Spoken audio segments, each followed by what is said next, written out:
Tonight's program contains graphic imagery and descriptions of violence. Viewer discretion is advised.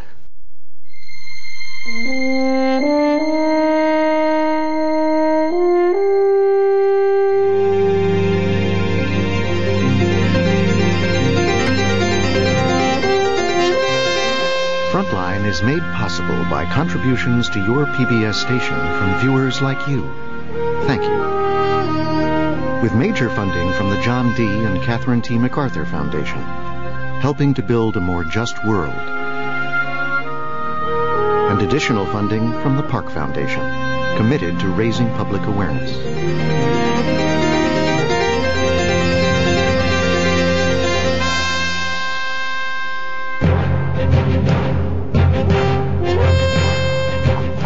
Tonight on Frontline, the Janjaweed sweep in, killing all the men, raping women. The tragedy in Darfur. We have many reports of babies being killed. The brutal barbarism is almost beyond description.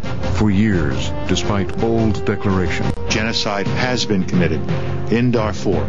The world's great powers failed to stop the killing. The UN, as a means of preventing genocide, cannot do the job.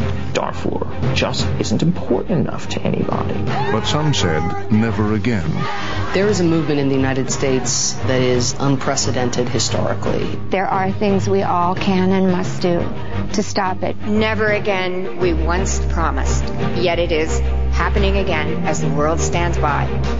Tonight, what happened to Darfur on our watch?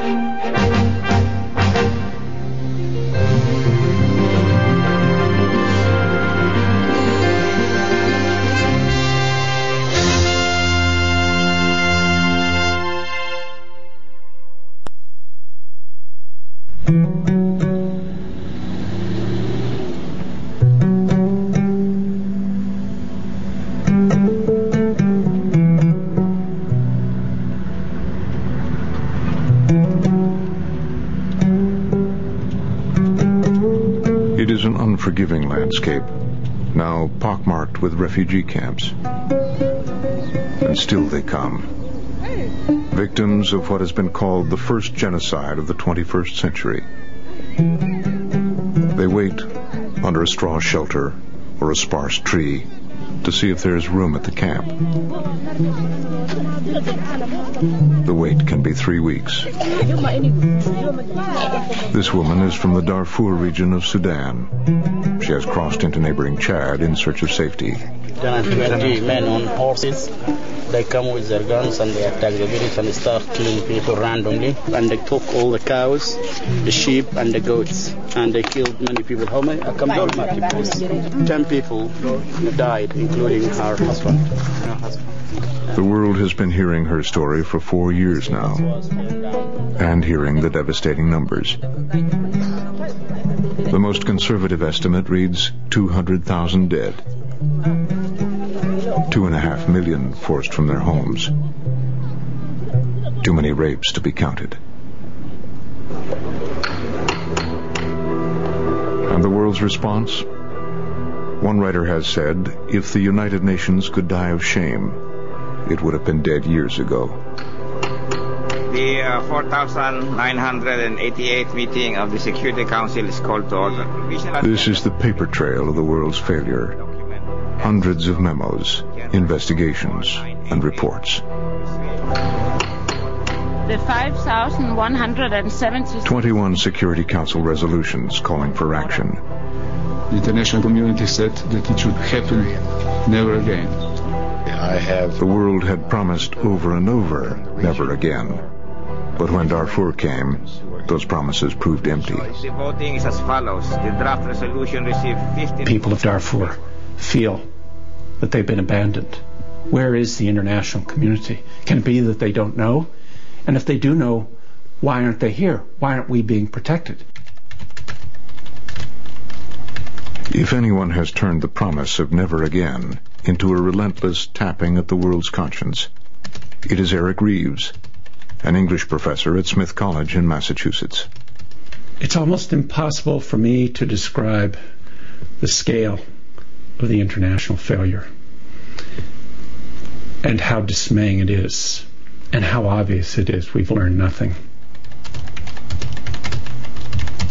For nearly a decade, Reeves has obsessively tracked atrocities in Sudan, publishing his detailed analysis of the growing tragedy on his website, sudanreeves.org. He has used that knowledge to pressure governments and the international community to act. I never thought I'd have this much influence, and it feels like a real burden. I've looked out my office window at times, and it's been a beautiful day. I know I'm going to be there for another 10 hours. And there are only so many beautiful sunny days you get in your life. Eric Reeves has leukemia. He has gone part-time with his teaching and remortgaged his home to pursue his cause. And he has been one of the most influential voices in a growing private army of Darfur activists, sounding the alarm about unspeakable assaults on a far-off continent.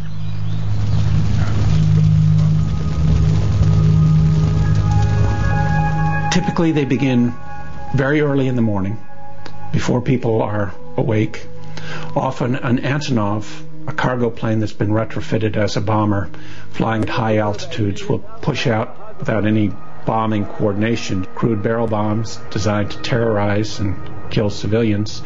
As the civilians flee from their huts, the Janjaweed will sweep in, killing all the men, raping women. We have many reports of babies, male babies, being killed, sometimes having their penises sliced off so that they would bleed to death in their mother's arms.